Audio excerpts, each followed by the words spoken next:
Welcome back to Emergency Capitalism. With me today is the star of the show, Fabio Vighi. He is the author of Emergency Capitalism, which is a book coming out from Sublation Media this year. He is our Rumble star as well because he has things to say that won't fit on YouTube. So I should just say at the outset, we'll be jumping over to Rumble about halfway through, maybe.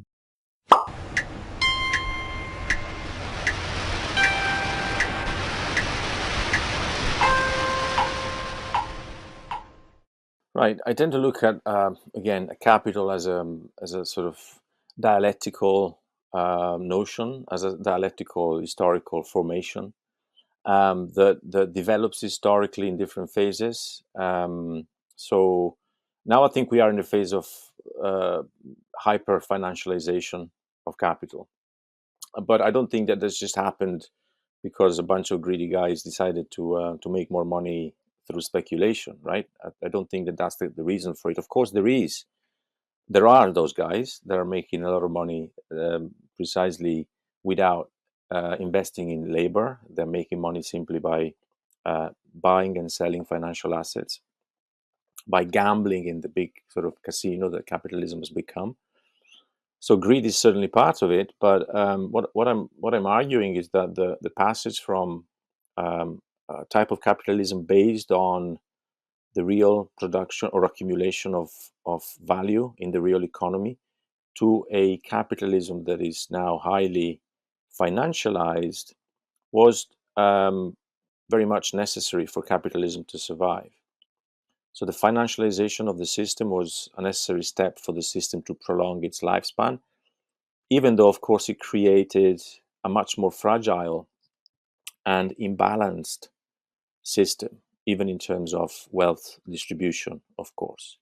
So the point is to understand for me why we went from a model based on intensive labor exploitation, which we can describe as the Fordist model, the latest one that we know about, to a financial model where labor is effectively irrelevant, or not irrelevant, but it's less relevant because growth, or at least the illusion of growth, is created through speculations in financial markets. And we know how dominant that logic has now become, right? And has completely taken over the logic of real economic production.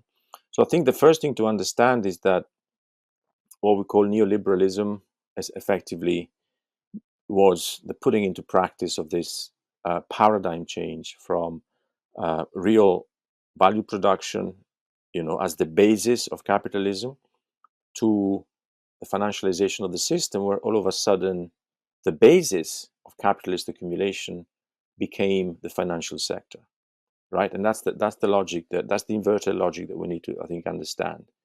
That all of a sudden, financial capital started to subsidize real capital, whereas before, real capital was the basis and supplied, as it were, or sustained the financial appendix or appendage to the real basis. Whereas now the logic is inverted.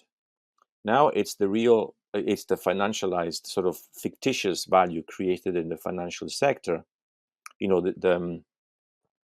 Um, this kind of value which doesn't have to go through labor to create itself. It's simply money creating more money in the financial sector that has become the basis.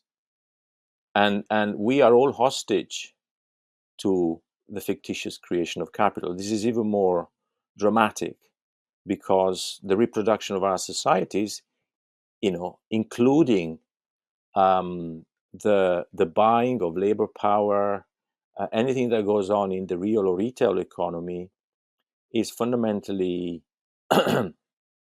backed up, or even has been colonized effectively by financial capital, by immaterial capital, insubstantial capital, capital that has no substance in labor, right? So we are all hostage to this very fragile system. And I would argue that we've now been about 25, 30 years with this system. which is based in the financial reproduction of fictitious capital. And it has become so dominant that and also so fragile that it's precisely the fragility of this system, which is essentially an everything bubble system. It's a system based on financial bubbles. The fragility of these bubbles is is the root cause for all the mess that we're seeing around us. For what I call emergency capitalism, right? So emergency capitalism, or the constant flow of emergencies that we've been witnessing over the last few years, are a consequence of the fragility and the slow but inevitable implosion of a system that is now effectively driven by the accumulation of fictitious capital in the speculative sector, which is immense, right, and is growing by the minute. And also, it is debt based. That's the other fundamental issue. It's like a black hole that requires more and more credit, in order to sustain itself. And this debt or credit, it doesn't come from the real economy. It doesn't come from labor. It doesn't come from revenues. It doesn't come from, from the mediation, from human mediation. It comes from the computer screens of banks, particularly central banks. So it's a kind of ocean of liquidity, of cash, essentially, that is thrown at the system, and in order to prolong its agony, let's say, but at the same time, it causes massive distortions for everybody, as well as massive sort of wealth inequalities, as we know in our societies.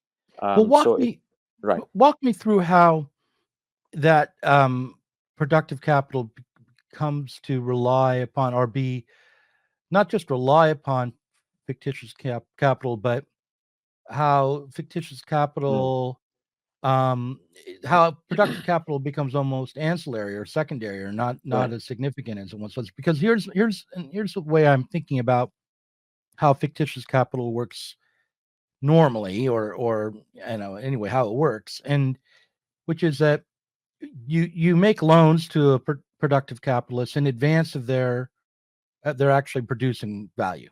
So, in the 2008 crisis, there was a moment when a lot of small companies that relied on short-term loans just to meet payroll were not able to get those short-term loans anymore, because they found they no longer qualified for them because of maybe it was problems in the interest rates, or for whatever reasons. Suddenly the credit, banks were much, yeah, they were much less willing to lend in the environment of the economic crisis of 2008. And so companies were really struggling to stay in business, despite the fact that they had been productive and profitable for decades before. But they still had a system set up where, to meet their short-term expenses, they needed short-term loans.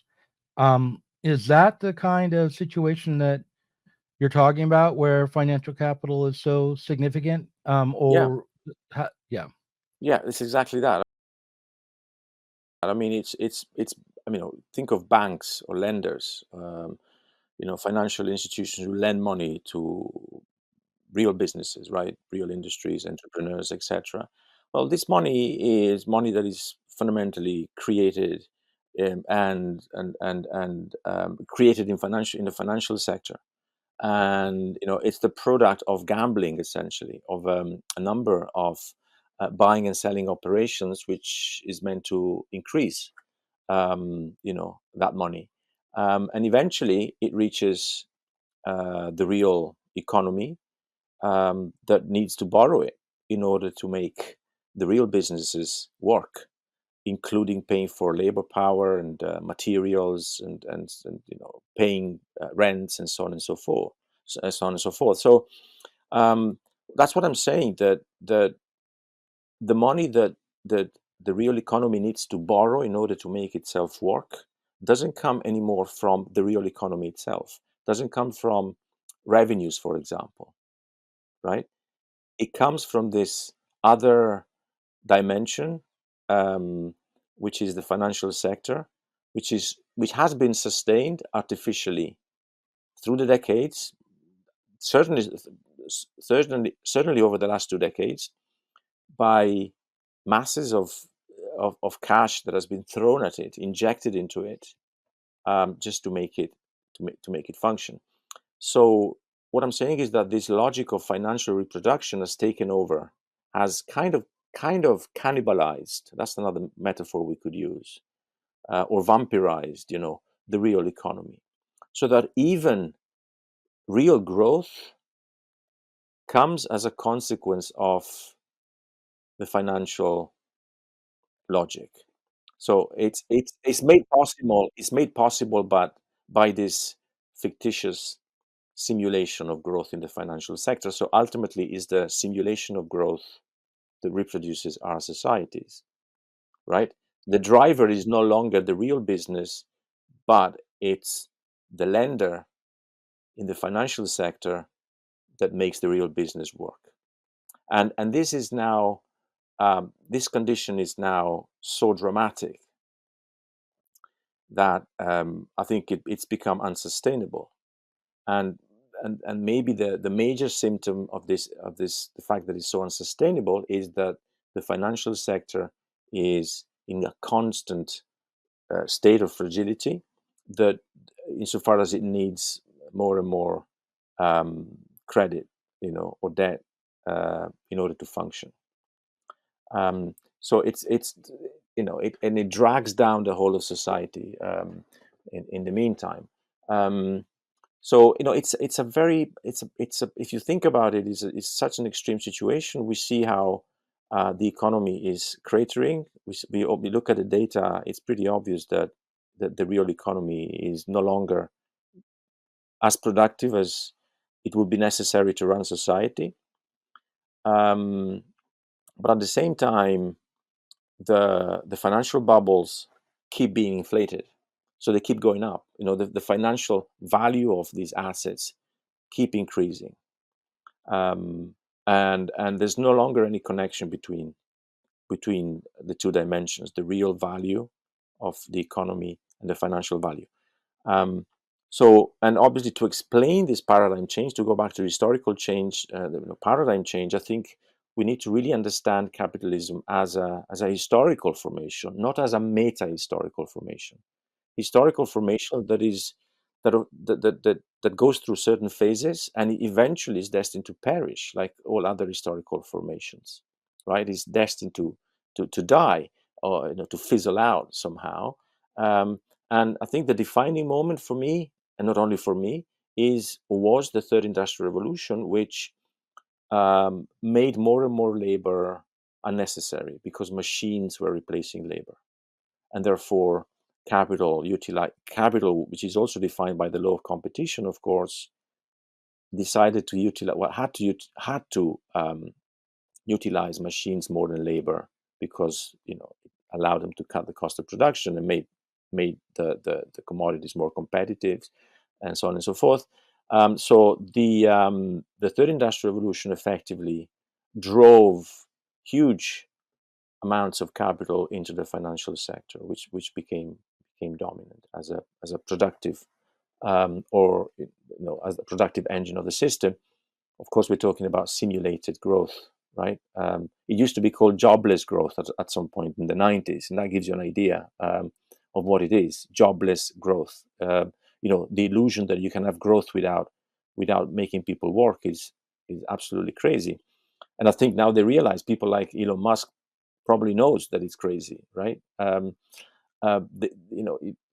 It's intuitive. If you don't need to understand Marx, and this theory of the rate of the falling rate of profit, to understand that if you don't give people work, if you don't allow people to be productive in the real economy, eventually the system is going to suffer and fall. So I think that's where we are today. The imbalance is so great that that it causes distortions all over the place.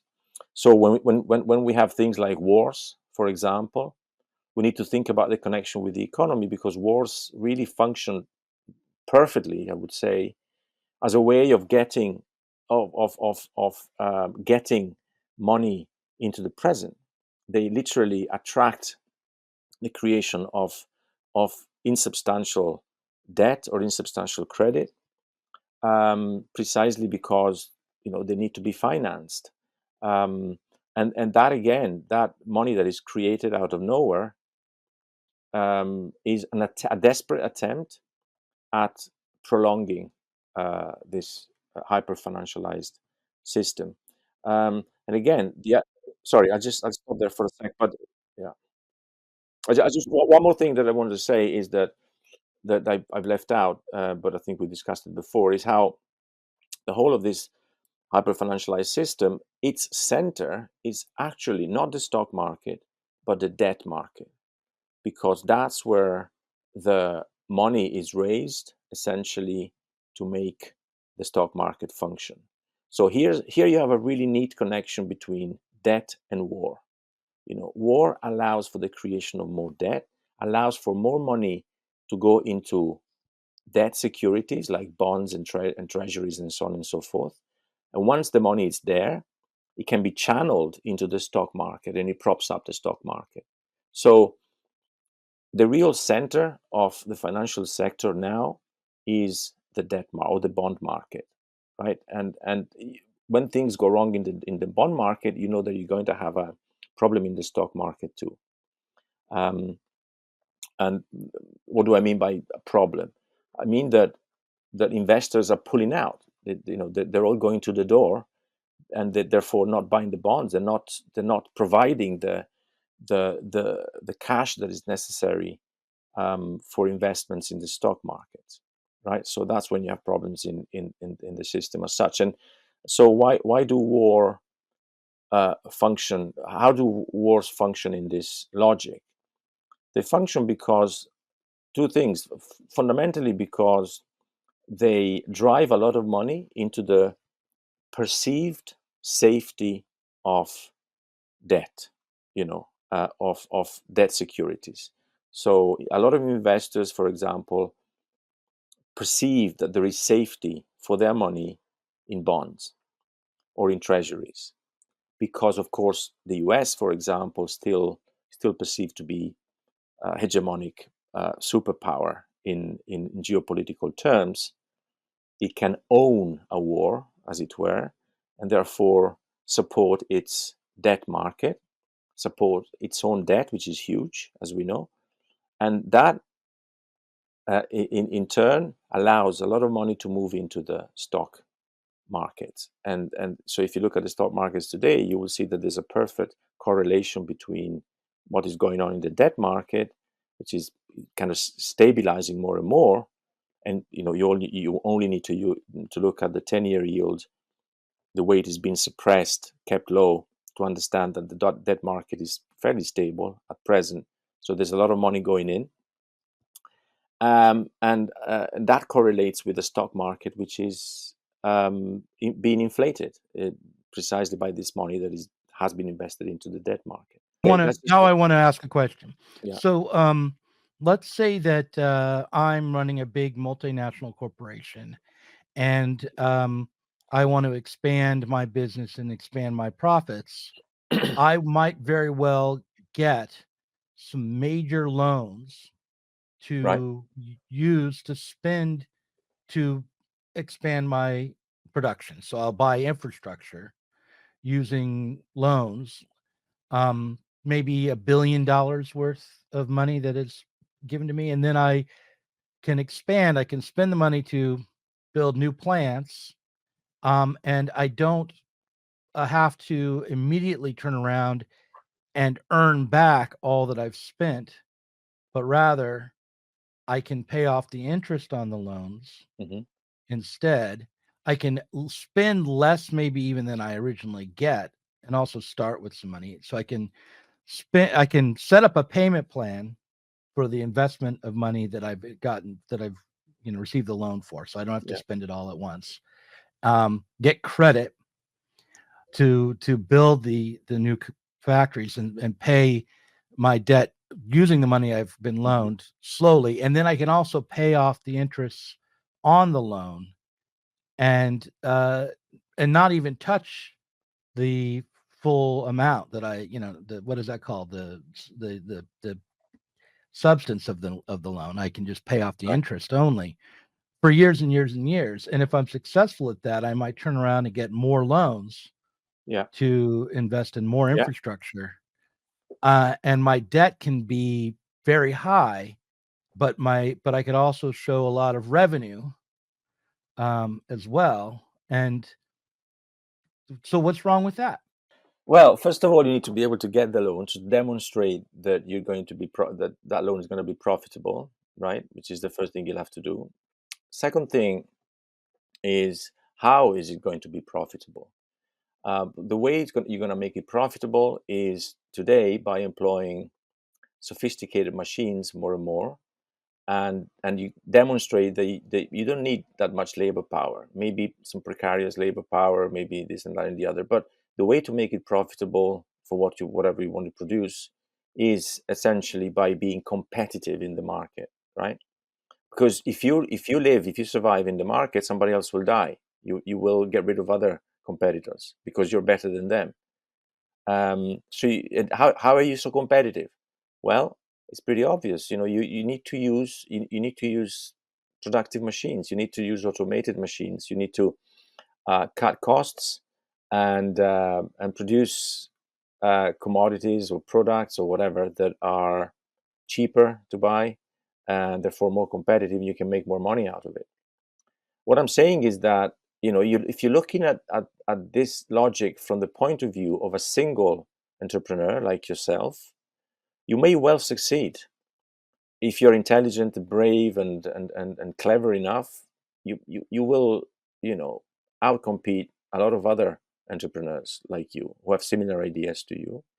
But if you look at the perspective of total capital, which is what you should do as a philosopher, I would say, or as an economist. If economists were more intelligent, they would look at the total logic of capital, at the total value of capital. As a matter of fact, you are decreasing the value that is being created and injected into society because you're employing, you and other people around you are reducing the employment of labor, and you are relying more and more on machines. And it's not necessarily your fault. It's just because these machines are now available. They were not available in the 50s or the 60s. From the 70s, you had the third industrial revolution, microelectronics. You can have the algorithm already, in some way do the work. With AI and the fourth industrial revolution, my God, it's wonderful. You really don't need to employ many people, right? So that idea of a capitalist society based on labor-intensive production is gone, and you just cannot go back to it. So you can win as a single capitalist. Yes, of course you can. A lot of entrepreneurs do win if they play their cards properly and they're clever enough, but at the detriment of all the rest who will not be able to.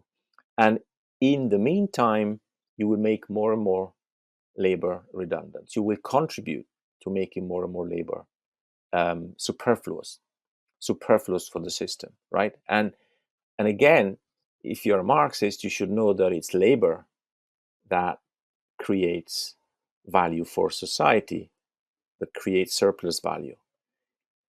With less labor, you can still make a lot of profits, but you contribute less value to the system and to yourself ultimately, right?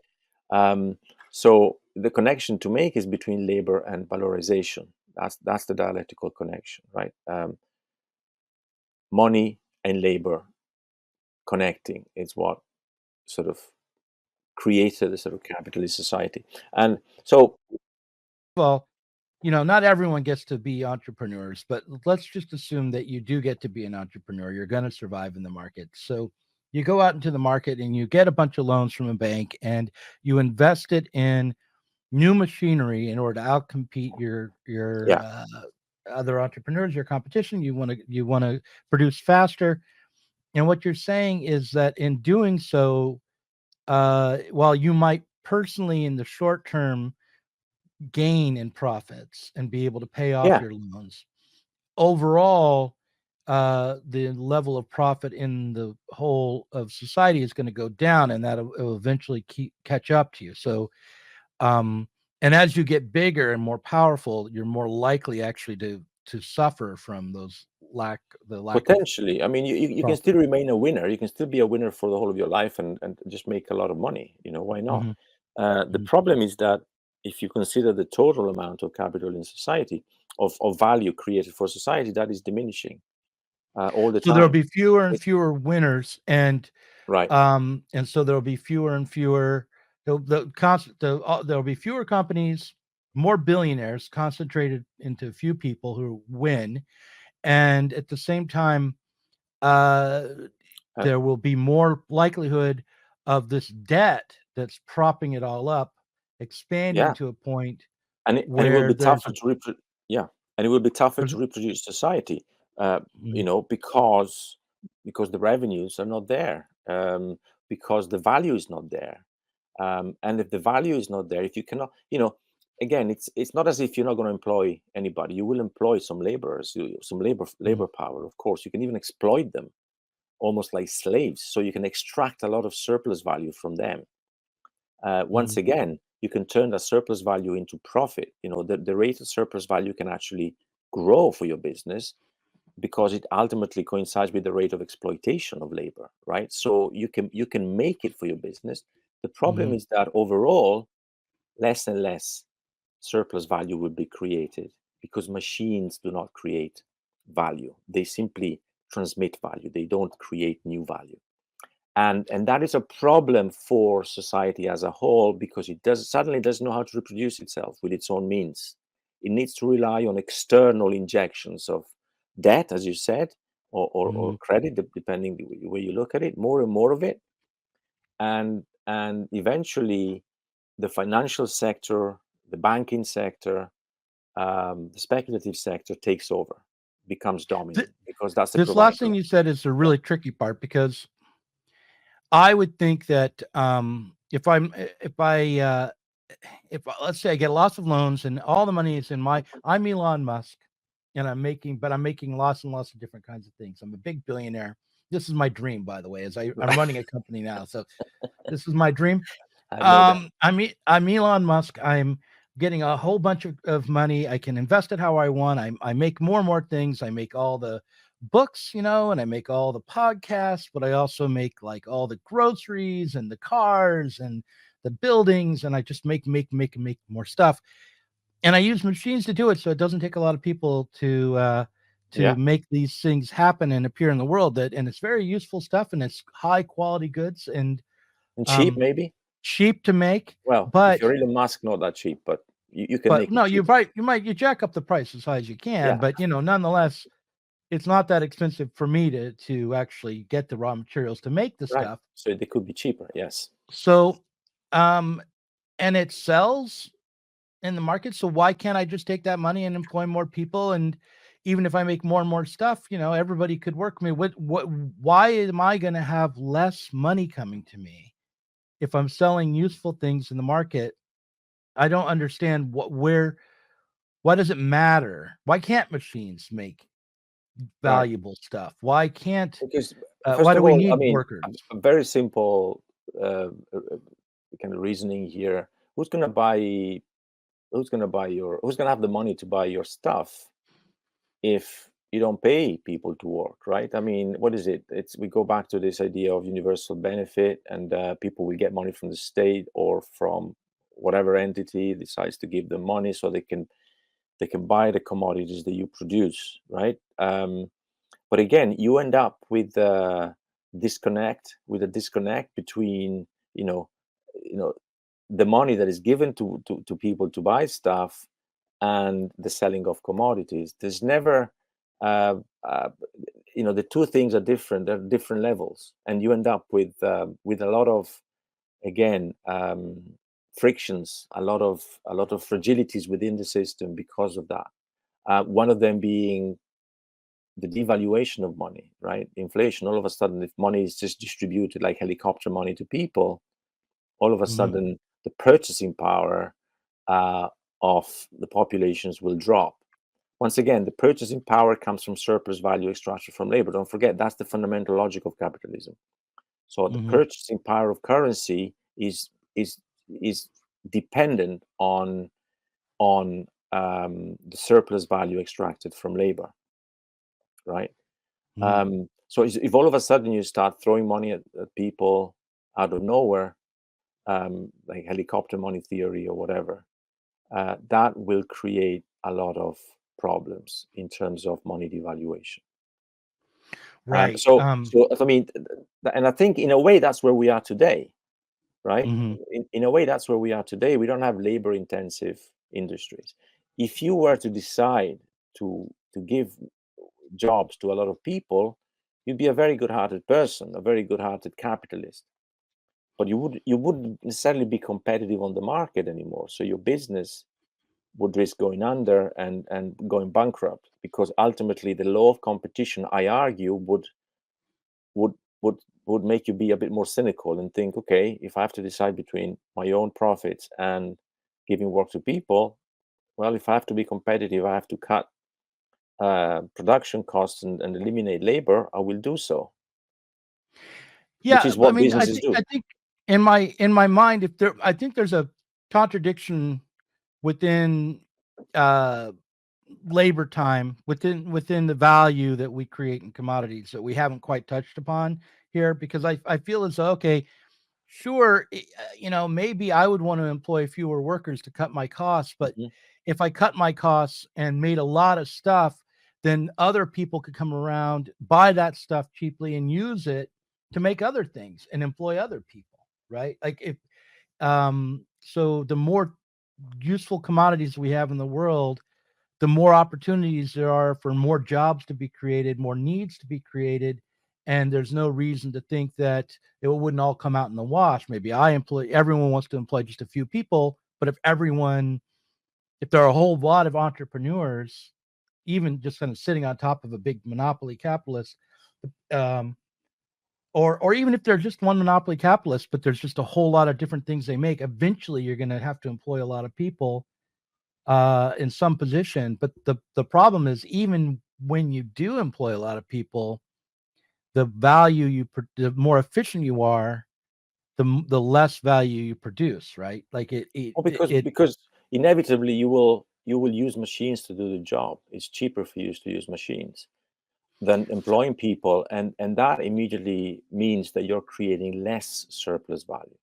it's also a matter of how much labor goes into producing a commodity in a given amount of time, Hmm. right? So it's like, even if you produce, the more you produce, the less each thing is worth.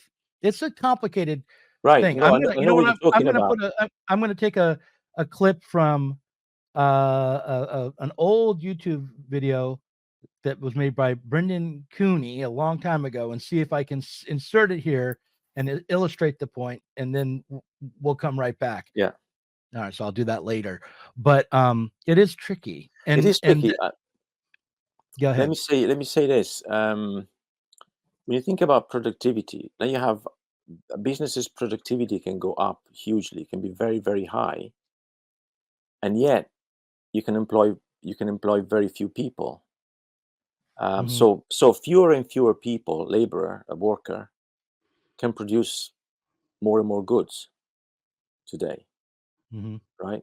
So that is the case, but the problem is not so much how many commodities you produce, and you can make those commodities quite cheap as well, which has happened. We are surrounded by cheap commodities, especially coming from China, from India, from Thailand, from Vietnam, and so on and so forth, right? The cheap Hmm. commodities, because they need to be cheap in order to be competitive.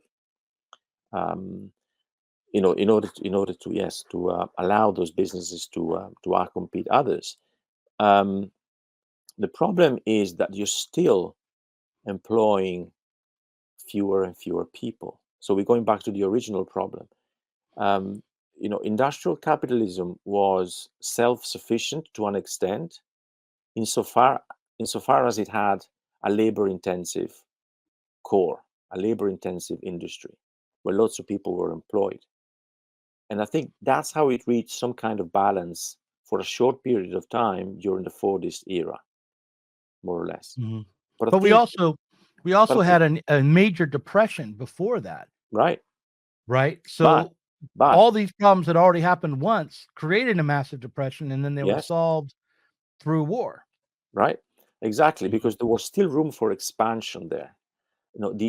For internal expansion of capital through labor mediation, through labor mhm. exploitation. There was still a lot of room, even after the 1930s, that major crisis of the 1930s, and exactly the two world wars, particularly the Second World War, allowed for the expansion, the expansion of industry, essentially, that got capital out of trouble, Mhm. um, and allowed for the creation of the post-war boom, right?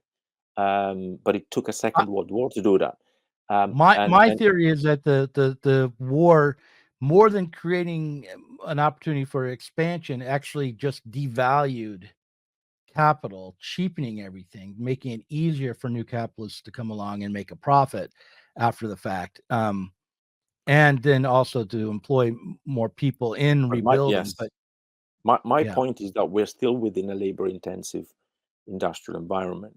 After the Second World War, at least for 30 years, we still have big industries everywhere in the West, particularly, and basically, you have a value-producing labor force, or labor power, that capital exploits blindly, without necessarily knowing what it's actually doing. But there comes a point where technology develops to the point that capitalists realize that they can do away with a lot of labor costs, and use constant capital, machines, instead of variable capital, labor, in order to be more competitive on the market. And that's the third industrial revolution. So that's why I think the Fordist model hits the buffers essentially in the 1970s, when the third industrial revolution begins. Exactly when it begins, right? That's exactly when it stops working. So what happens in the 1970s is that you get the Keynesian model, of deficit spending, that tries to regulate the system, despite the fact that less and less value is being produced by the Fordist model.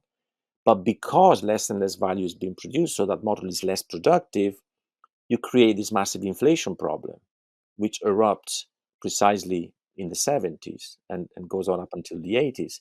How is that problem resolved? Only partially, by simulating a new economic boom, which, however, has to take place not in the factories, but in the financial sector. So that's why you have the boom of the 1990s, particularly in the United States, which is, however, for the first time driven by financial bubbles, by speculative capital, no longer by labor-intensive capital.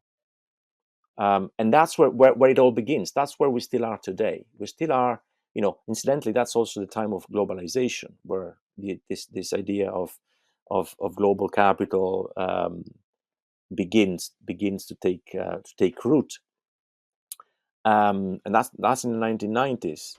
The United States is the center of the world.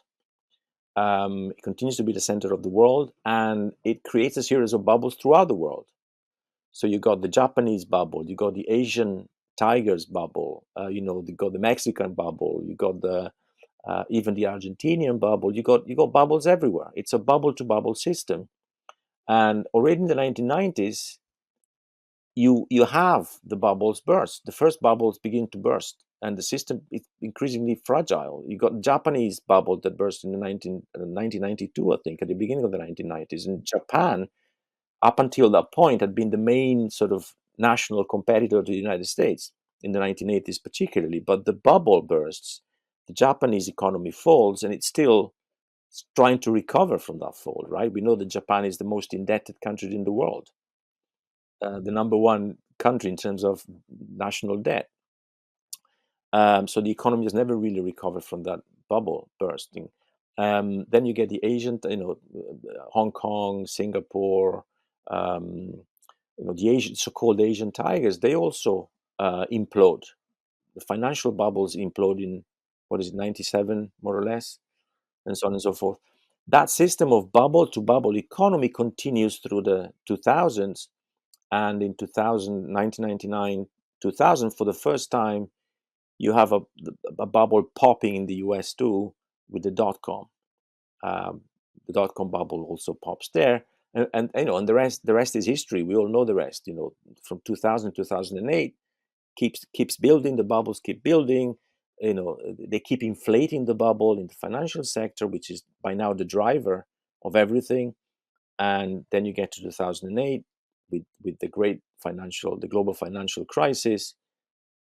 And then down the line, a few years later, you are running up against the same problem, because basically the solution they used to get out of trouble after 2008 is the same logic that brought us 2008, right? So they kind of fight that credit crunch with more credit, with more debt, by throwing more money at the financial bubbles and by building new financial bubbles.